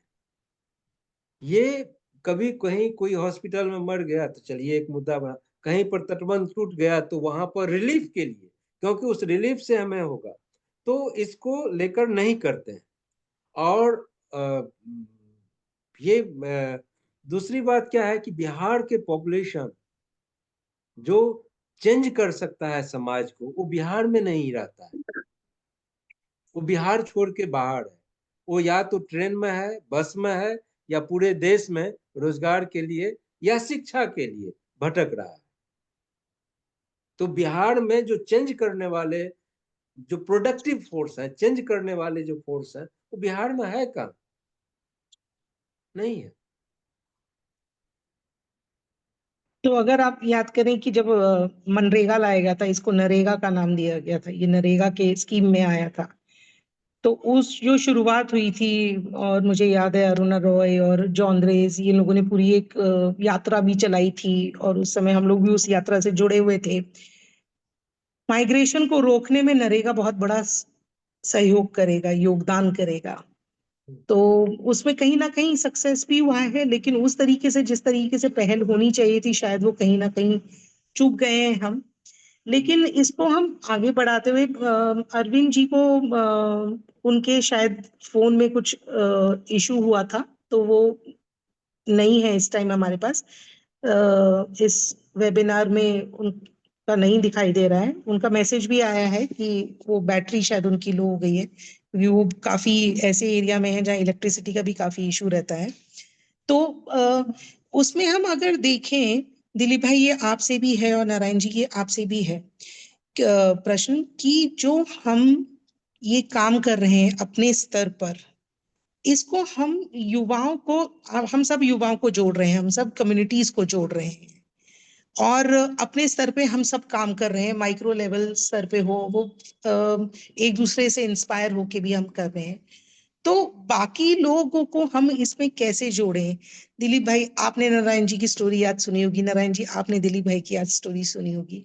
क्या हम इस तरीके का कुछ एक प्रयोग कर सकते हैं कि पूरे देश भर में जितने ये एग्जाम्पल्स हैं, जितनी इंस्पायरिंग स्टोरीज हैं, जितने छोटे छोटे माइक्रो लेवल पे, हम इनको माइक्रो ही बोलेंगे क्योंकि अभी हम इनको उस लेवल पे नहीं बढ़ा सके हैं, इन माइक्रो लेवल, इन जो छोटे स्तर पे हमारे आंदोलन, हमारे मूवमेंट चल रहे हैं पानी के ऊपर, हम उनको कैसे रेप्लिकेट करें? रेप्लिकेट एक थोड़ा सा वेस्टर्न टर्म हो जाता है, उसको हम कॉन्टेक्सचुअल तरीके से हर स्थान पर, क्योंकि मेरा कॉन्टेक्स्ट अलग होगा जब मैं साउथ में काम करूंगी, बट लेकिन मुद्दा सेम है, ट्रेडिशनल विजडम भी है, पानी भी है, जनता भी है, उसको हम कैसे आगे बढ़ा सकते हैं, ये आप लोगों से थोड़ा सा हम जानना चाहेंगे। और यहाँ पर जितनी ऑडियंस है हमारी, बहुत से ऐसे लोग भी हैं जो रिकॉर्डिंग सुनते हैं बाद में, तो उन लोगों से भी, अगर आप में यहाँ पर कुछ जो हमारे साथी लोग जुड़े हैं, अगर उनका कुछ उनको शेयर करना है और उनको कुछ सवाल है नारायण जी से, दिलीप जी से, अरविंद जी से, तो वो भी पूछ सकते हैं। तो इसको कैसे आगे लेके जाया जाए? तो अनीता जी, इसको है ना एक लेवल पे ऐसे देख सकते हैं कि जो हम छोटे छोटे काम कर रहे हैं वो फर्स्ट पेज पे क्रेडिबिलिटी का काम है, इन द सेंस कि हम एस्टैब्लिश करें कि मॉडल चलता है, ऐसे काम हो सकता है, इसके सक्सेस स्टोरीज है। बट प्रॉब्लम तो बहुत बड़ा है, तो ऐसे तो हर लोग अपना छोटा छोटा काम कर सकते हैं, बट पूरे कंट्री को बदलना मुश्किल काम है। तो एक हो गया क्रेडिबिलिटी का काम जो हम सब कर रहे हैं, दूसरा हो गया कैपेसिटी बिल्डिंग का काम जो कि अलायंसेस करते हैं, जैसे अपना इंडिया मल्टीवर्सिटी अलायंस है या वाटर वर्सिटी का इनिशिएटिव होगा, या जो भी अलायंस है जहाँ पे बहुत सारे संगठन वो जो मुद्दे पे काम करे वो साथ में जुड़ के एक कैपेसिटी बना रहे लोगों का, यूथ का, कम्युनिटी का। और तीसरा लेवल जो मैं देखता हूँ इस चेंज, जो अभी हम सोनम के साथ मिलकर लद्दाख में कर रहे हैं, इसके मूवमेंट या रेवोल्यूशन कैसे लाए। और वो रेवोल्यूशन जब enough credibility and capacity build up होता है कोई भी चीज़ का, तो रेवोल्यूशन के सीड्स ला सकते हैं, जहाँ पे हम फुल फ्लेज जाके डिमांड कर सकते हैं विद पब्लिक सपोर्ट कि अपने रिप्रेजेंटेटिव्स हमारी बात सुने और अपने पॉलिसीज को राइट तरीके से देखे, राइट इंसेंटिव्स दे, गलत चीज़ों को बंद करे। तो वो एक चेंज और रेवोल्यूशन लाने का स्टेज भी आता है। तो आई थिंक तीनों स्टेज पे पैरेलली काम करने की ज़रूरत है, जो मैं भी कोशिश कर रहा हूँ अपने स्मॉल लेवल पे कि खुद की क्रेडिबिलिटी बनाओ पानी पे काम करने को, सो दैट आई अंडरस्टैंड कि ये पानी का काम होता कैसे, इसका बेनिफिट क्या है, सक्सेस स्टोरीज क्रिएट हो, पैरेलली अलायंसेस में रह के कैपेसिटी बिल्डिंग लोगों को सपोर्ट करें जो ऐसे काम करना चाहते हैं ताकि हमारा अलायंस बढ़े, और फिर जब ऐसे कोई बड़े मूवमेंट्स या रेवोल्यूशन है उसमें जुड़ जाओ ताकि वो बहाव में, वो पानी के बहाव में, रेवोल्यूशन के बहाव में हम बड़े चेंजेस ला सके पॉलिसी लेवल पे, गवर्नमेंट लेवल पे, कॉर्पोरेट लेवल पे। और जब ये तीनों काम मुझे लगता है कि हम साथ में करेंगे जो गांधी जी ने भी किए थे, तो at some stage we will be able to change the whole thing, और उसी डायरेक्शन में मेरी सोच जाती है। Narayan ji, over to you. हाँ, दिलीप जी ने सही कहा कि क्रेडिबिलिटी और उसका एक मॉडल। हमारे यहाँ क्या है, अब दरभंगा जिला में 9,113 तालाब है, बहुत बड़ी संख्या है। हम कोई गांव ऐसा गांव है जिसमें 50 तालाब है, 100 तालाब है, ऐसे गांव सब है। तो यहाँ अब मुझे नहीं लगता है जो है उसको कैसे बचाया जाए। और यहाँ तालाब पर जो काम हुआ है, ऐसे तालाब बनाया जाता है कि जहां पर आप चले जाएंगे तो आपको लगेगा कि इस प्रकृति का जो सबसे बेस्ट सीन है, पहाड़, फॉरेस्ट और विशाल जलाशय, ये तीनों एक साथ आपको दिखाई देगा। ऐसे तालाब का डिजाइन होता है। तो हमारे यहाँ तालाब के भी जो इंजीनियरिंग है, तालाब में घाट बनाने की जो इंजीनियरिंग है, बहुत विकसित है। जो विकसित है, जो बनाया गया है, उस धरोहर को कैसे बचाएं? हमारे यहाँ बचाने के लिए मॉडल क्रिएट करना होगा। हमारे यहाँ इतने तालाब हैं, इतने नदी हैं। अब आपको मैं बताऊं कि जैसे कमला नदी है जो नेपाल से आती है। अब कमला नदी से जो शाखाएं निकलती है, उस शाखा को धार कहते हैं। अब वो 50 किलोमीटर की रेडियस में 11 ब्रांच में बहती है और फिर उस शाखा से कई छोटी छोटी ब्रांचेज निकलते हैं जो वेटलैंड से कनेक्टेड हैं और किसान के खेत से कनेक्टेड है। ये जो बंद हो गया है, तालाब से कनेक्टेड है, झील से कनेक्टेड है, ये जो बंद हो गया है, इसको रिस्टोर कैसे किया? तो एक तो ये हमारे यहाँ की जो चैलेंज है वो अलग है, इसमें मॉडल करने की जरूरत है। दूसरी बात क्या है कि ये जो तालाब हम लोग कहते हैं इकोसिस्टम, बायोडायवर्सिटी, तो मान लीजिए कि एक ये इंडिकेटिव है, कि जब हम कश्मीर के लिए हम इकोसिस्टम की बात करें, वहां लेक के लिए, राजस्थान की बात करें और बिहार की बात करें और तमिलनाडु की बात करें, तो हमें एक्टिविटी अलग करनी होगी, टाइम फ्रेम कुछ अलग हो जाएगा। यही 12 महीना रहेगा, लेकिन हमें क्या एक्टिविटी करना है वहां के हिसाब से, वो स्पेसिफिक हिसाब से। जैसे एक मनुष्य एक यूनिक आइडेंटिटी है, वैसे ही एक तालाब, एक वेटलैंड एक यूनिक है। उसके लिए हमें, तो ये जो स्पेसिफिक है, ये जो यूनिकनेस है, इस पर्सपेक्टिव से हम नहीं देखते हैं तालाब को। तो हमारे यहाँ संकट ये है कि जो हमारे जो बड़े खर्चा करने वाले हैं, वो राक्षस की तरह तालाब को तहस नहस कर रहा है। उसको कैसे बचाएं, ये हमारा संघर्ष चल रहा है। तो ये हमारे यहाँ की बात है।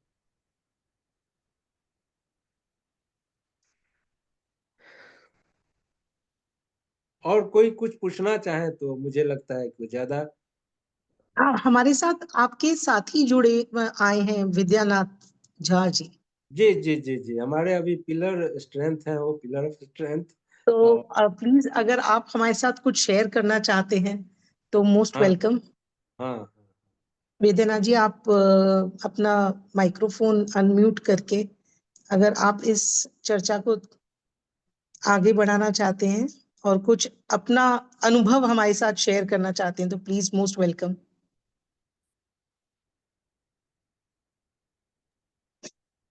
हाँ, चलिए, बहुत बहुत आप लोगों को बधाई, धन्यवाद इस तरह का कार्यक्रम करने के लिए।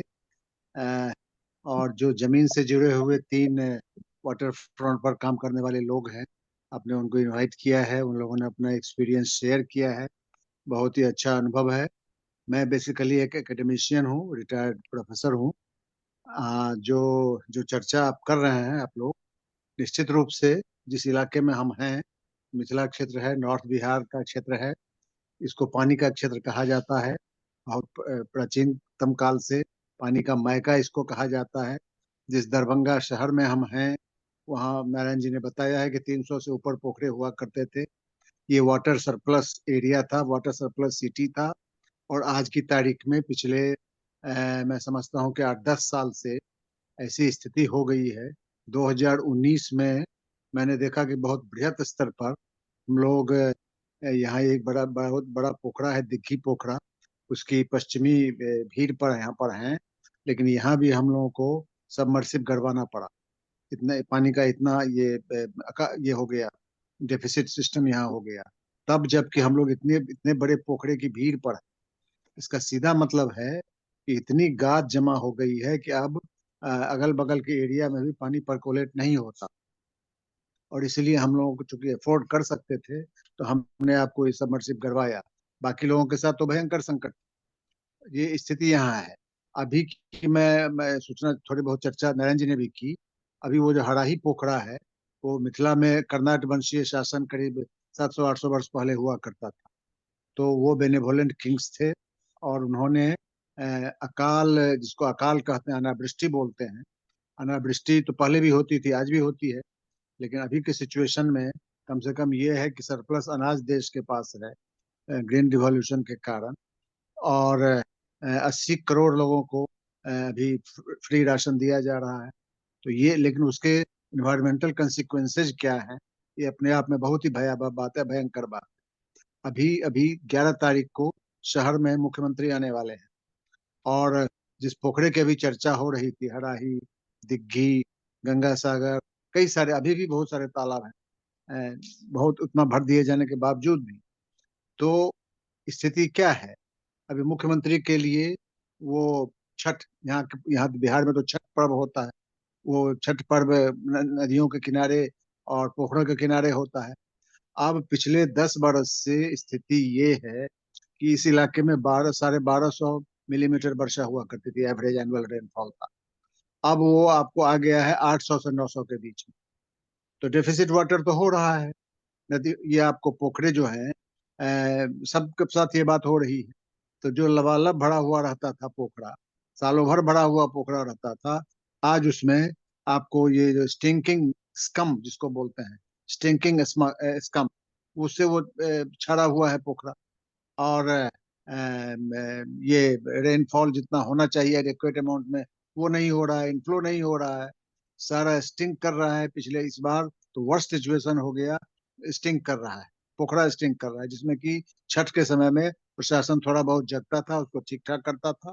लेकिन इस बार अनप्रेसिडेंटेड, 6 महीने से ये भयंकर स्थिति है कि आप बिना रुमाल नाक पर दिए हुए उसकी बगल से गुजर नहीं सकते। तो जो पोखरा, जो जलाशय, इतना बड़ा टैंक आप शहर का एक मेजर अट्रैक्शन हुआ करता था, उसकी ये हालत देखते देखते होगी। और 11 तारीख को मुख्यमंत्री आ रहे हैं, अखबार में चूंकि इतना ये निकला, मुख्यमंत्री आ रहे हैं केवल उसी पोखरे को देखने के लिए। ठीक है, मुख्यमंत्री के आने से बाहरी हाव भाव जो है वो उसका ठीक कर रहे हैं।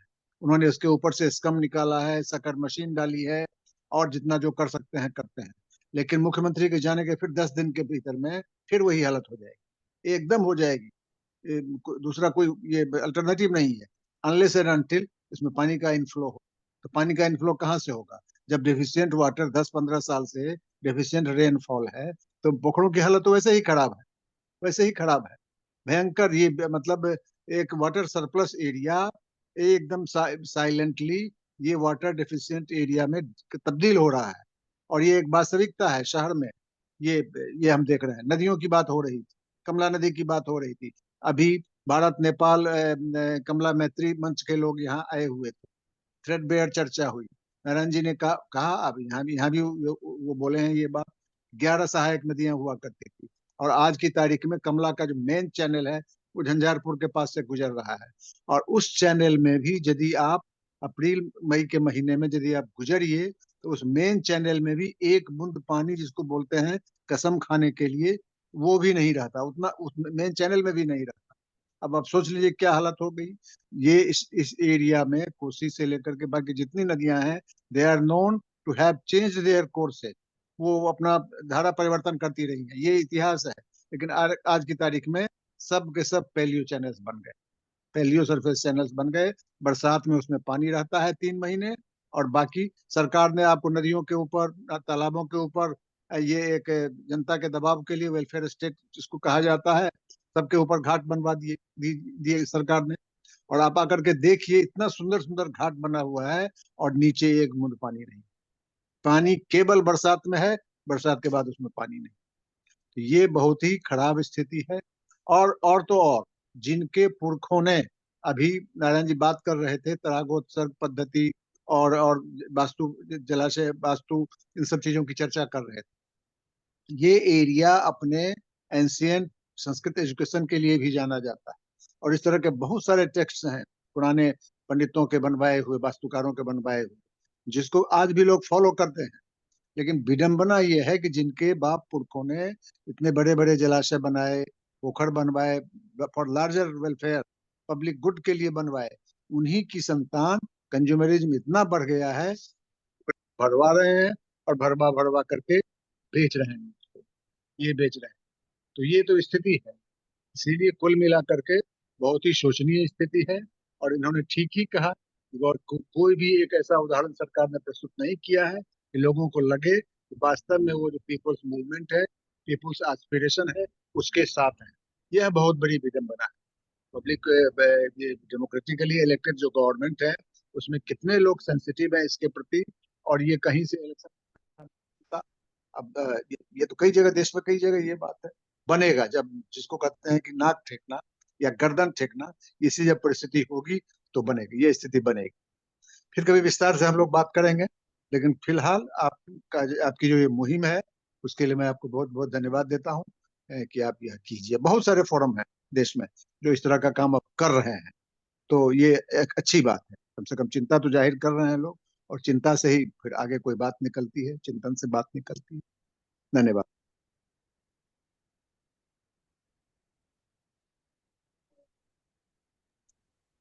बहुत बहुत धन्यवाद विद्यानाथ जी। आपके शब्दों से लग रहा है कि एक जो फ्रस्ट्रेशन है towards the water saving movement, आप कोशिश कर रहे हैं, लेकिन कहीं ना कहीं वो कोशिश सफल किस तरीके से होगी, ये कहना एक बहुत बड़ी बात है। जो पानी तो एक मैं एक और राजनीतिक बात मुद्दा जोड़ता बनना हूँ, चाहिए। एक और बात जोड़ता हूँ। हमारे इलाके में एक गांव है, मधुबनी जिले में अंधरा ठाड़ी, वो रॉयल विलेज माना जाता है उसको, कर्नाट डायनेस्टी का वन ऑफ द ये इम्पोर्टेंट सीट है वो भी। उस गांव में आज की तारीख में भी एक रिंग में 27 पोखरे हैं, 27 पोखरे आज की तारीख में भी है। और बगल से आपको सुगरवे नदी गुजरती है, और ऐसा इंजीनियरिंग का स्ट्रक्चर है, वो भी करीब करीब 1000 साल पुराना, कि पहले एक पोखरा भरता, उसके बाद दूसरा, तीसरा, चौथा, और इस प्रकार के रिंग में 27 पोखरे भरते थे। आज की तारीख में उतना इफेक्टिव वो है नहीं, लेकिन उस समय के बड़े बड़े विद्वान थे, उनके नाम पर भी वो पोखरे हैं, राजा थे उनके नाम पर भी पोखरे हैं। और वो स्ट्रक्चर हमें आज भी ये सिखाता है कि किस तरह से वो कारगर था किसी जमाने में। तो उसको भी देखने की जरूरत है, सहेजने की जरूरत है, हम उससे सीख ले सकते हैं। दूसरी कहावत, हमारे यहाँ एक कहावत है, पोखर रजोखर और सब पोखरा, राजा शिव सिंह और सब छोकरा। मतलब वो राजा था जिसको राजा अभी पब्लिक अभी भी याद करती है, बेनेवोलेंट किंग्स थे जिन्होंने बड़े बड़े पोखरे खुदवाए। तो वो बेनेवोलेंट किंग्स को लोग आज भी याद करते हैं उनके इस काम के लिए। तो हमारे आप रजोखर पोखरा, इधर दरभंगा, मधुबनी, समस्तीपुर वगैरह जिलों में कई सारे दर्जनों रजोखर पोखरे हैं, जो कि आज भी कम्युनिटी का पर्पज सर्व कर रहे हैं, पिसिकल्चर का, इरिगेशन का पर्पज सर्व कर आज भी वो कर रहे हैं, है ना। तो बेनेवोलेंट किंग को लोग आज भी याद करते हैं उनके किए हुए काम के लिए। तो पहले तो था कि फूड फॉर वर्क, आज तो सरकार में करोड़ लोगों को आज सरकार खिला रही है, लेकिन उस वक्त के राजा क्या करते, तो जनता को आपको रोजगार भी देते थे, अनाज भी देते थे, और बदले में इस काम को करवाते थे, बड़े बड़े पोखरे खुदवाते थे उस समय की जरूरत के मुताबिक। तो ये देखिए आज से 500, 700, 1000, 1000 वर्ष पहले के लोगों का सोचना क्या था, और आज के लोगों को क्या सोचना है। इतनी जनसंख्या हमारी बढ़ रही है, तो हमें और भी पोखरा, वाटर बॉडी बढ़ना चाहिए, लेकिन उसके बदले ये जो भी है वो हमारा काम नहीं कर रहा है, या लोग काम नहीं दे रहे हैं, ये स्थिति। तो आई एम श्योर कि आगे 1000 साल बाद जब इसी तरीके के सेशंस होंगे, तो नारायण जी आपका नाम, विद्यानाथ जी आपका नाम, दिलीप भाई और अरविंद जी जैसे लोगों का नाम जरूर काउंट होगा, क्योंकि कहीं ना कहीं यही पहल आगे जाके बढ़ेगी। दुनिया बचे ये जरूरी है। नाम तो ठीक है, जो काम करते हैं उनका नाम तो होता ही है। दुनिया बचेगी, आशा की किरण तो जरूर है, इसीलिए हम सब यहाँ पर अपनी अपनी मुहिम चला रहे हैं इसमें मैं आपको थोड़ा सा एक आशा की किरण ये दिखाऊंगी कि मनीष से जब बात कर मैं नदियों की यात्रा करती हूँ यंग स्टूडेंट्स के साथ, जहाँ से नदी शुरू होती है, जहाँ नदी समुद्र में मिलती है, वहां तक की यात्रा करते हैं हम लोग। तो जब हम नर्मदा यात्रा कर रहे थे अमरकंटक से लेके बहरूच तक, तो हम लोग होशंगाबाद जिले में गए थे। नर्मदापुरम कमिश्नरी पड़ती है। वहां पर जो कमिश्नर हैं थे, अभी तो वो सेक्रेटरी बनकर भोपाल में है, उमाकांत उमराव। उनको हम लोग कोशिश कर रहे हैं कि अगले वेबिनार में वो हमारे साथ रहें और अपना वो शेयर करें। आप विश्वास नहीं करेंगे, जब हम लोग वहां पर बच्चों के साथ, स्टूडेंट्स के साथ वहां पर नर्मदा यात्रा में पहुंचे होशंगाबाद में, चाहे वो गांव की एक औरत हो, चाहे वो स्कूल का एक बच्चा हो, चाहे वो नाविक हो, या फिर वो ब्लॉक का पदाधिकारी हो, हर कोई हमसे जब बात कर रहा था, जब हम इंटरैक्ट कर रहे थे नर्मदा नदी के ऊपर, सब हमको ये बोलते थे, ये रिपेरियन जोन 1 है, ये रिपेरियन जोन 2 है, ये रिपेरियन जोन 3 है, इसमें ये वनस्पति उगती है और इसमें ये वनस्पति उगती है। एक हैरान करने वाला जो मुहिम उन लोगों ने चालू किया वहां पर, कि हर बच्चा गांव का, हर बूढ़ा, हर महिला, हर उस रिपेरियन जोन के नाम से जानते हैं। तो उनकी कोशिश ये है कि नदी के किनारे जितनी वनस्पति थी अलग अलग जोन में, उसको वापस कैसे ला जाए ताकि नदी बचाई जाए। तो हम, और ये उन्होंने, वो हैं कमिश्नर, वहां के कमिश्नर थे, लेकिन उन्होंने सरकारी पैसे से इस मुहिम को नहीं चलाया। उन्होंने गांव गांव जाकर लोगों को प्रेरित किया, इस बात पर जागरूक किया। और आज की डेट में आप जाएंगे और बात करेंगे तो हम उन मूवमेंट्स के साथ जो लोग जुड़े हुए हैं, हम उनको कोशिश करेंगे आने की, और आप लोग अगली वेबिनार में क्या जरूर क्या आए। क्या इसको रूल माना जाए कि एक्सेप्शन माना जाए? अभी इस तो तरह के एक्सेप्शन ही ऑफिसर, माना जाएंगे, हाँ लेकिन हाँ, अब इसको इस तरह के ऑफिसर हैं जिनका आप नाम ले रही हैं, ये हाँ, तो एक्सेप्शन नहीं माना जाएगा। Rule, this is not a अभी रूल। तो देखिए, अभी तो एक्सेप्शन है, लेकिन उसको हम लोग रेप्लिकेट हाँ, वो करेंगे रूल अपने बने, अपने एरिया में। वो रूल बने, वो ये रूल बने जरूरी, कि ये ये हर तरीके, हर जगह उमाकांत उमराव आए और ये कार्य करें। तो ये कोशिश रहेगी, लेकिन है आशा नर्मदा की किरण इसी नर्मदा तरह से। नर्मदा मोटा मोटी इंटैक्ट है, अभी भी नर्मदा नदी बची हुई है। ये हम लोगों का सौभाग्य है। गंगा को अब हाँ ये सौभाग्य प्राप्त नहीं है, लेकिन नर्मदा को ये प्राप्त है। और वैसे भी मध्य प्रदेश बहुत बड़ा स्टेट है। जंगल अभी भी नंबर 1 एरिया अंडर जंगल मध्य प्रदेश में ही है। उतना थिकली पॉपुलेटेड नहीं है। ये सब सारे पॉजिटिव फैक्टर्स हैं नर्मदा के पक्ष में। तो ये अच्छी बात है, हाँ। अच्छी बात। तो उसको हम आगे बढ़ाएंगे। और आप लोगों को कुछ और कहना है दिलीप भाई, नारायण जी, और आगे जुड़े रहेंगे हम लोग एक दूसरे से। इस मुहिम को हम कैसे आगे ले चलें, ताकि जो वाटर यूनिवर्सिटी की बात कर रहे हैं कि हर शहर में वाटर यूनिवर्सिटी हो, हर इलाके में वाटर पे काम हो, जल पे काम हो, जल अपने आप में, जल से हम कैसे सीखें, उसको हम कैसे बढ़ाएंगे। तो ये लगातार हम लोगों की कोशिश रहेगी, और आप लोगों के साथ हम लोग जुड़े रहेंगे। दिलीप भाई और नारायण जी, आप अगर अब कुछ हम लोगों से, हम लोगों को लास्ट एक मोटिवेशन के रूप में हमें थोड़ा सा बोले। हालांकि स्थिति थोड़ी सी गंभीर है, लेकिन इस गंभीर स्थिति में भी अगर हम हंसकर आगे बढ़े तो किस तरह से नहीं बढ़ाते हैं। नहीं, गंभीर स्थिति जो है वो तो है। कोई भी काम करेंगे अगर, चाहे शिक्षा में किसी भी, तो है। लेकिन फिर उसी में जो है, जो उम्मीद है कि इस तरह के कार्यक्रम जैसे आपने अनीता आज ये किया है, और भी साथी करते रहते हैं, तो एक एनर्जाइज भी हम लोग होते हैं। हाँ, एक दूसरे से सुन के, एक दूसरे के सुख दुख अनुभव सक्सेस, तो ये एक अच्छा आपका ये प्रयास हुआ है। और मैं चाहूंगा कि इस तरह से आप करें, और बढ़िया हुआ। इसके लिए बहुत बहुत आपको धन्यवाद। और बहुत बहुत धन्यवाद नारायण जी, हम आपके साथ जुड़े और मैं हम आपके दिलीप पहल को दिलीप जान सके। हाँ, दिलीप जी के एरिया में मैं जाऊंगा। और चाहता हूँ कि मैं अलवर एक बार गया था, ओके। उनके यहाँ वो जो वाटरमैन राजेंद्र है सिंह। राजन सिंह। हम्म। तो उस समय मुझे दिलीप जी का पता नहीं था, तो मैं जाके मैं सीखने की कोशिश करूंगा कि ठीक। साथी जो काम कर रहे हैं। तो अच्छा। अच्छा लगा कि कई लोगों से हमने सुना है, समझा है, और ये एनर्जाइज हुआ है, ये एक प्रोत्साहन मिला। इसके लिए आप सारे लोगों को बहुत बहुत धन्यवाद। थैंक यू, आपसे भी मिलके बहुत अच्छा लगा नारायण जी, विद्यानाथ जी एंड डेफिनेटली अनीता।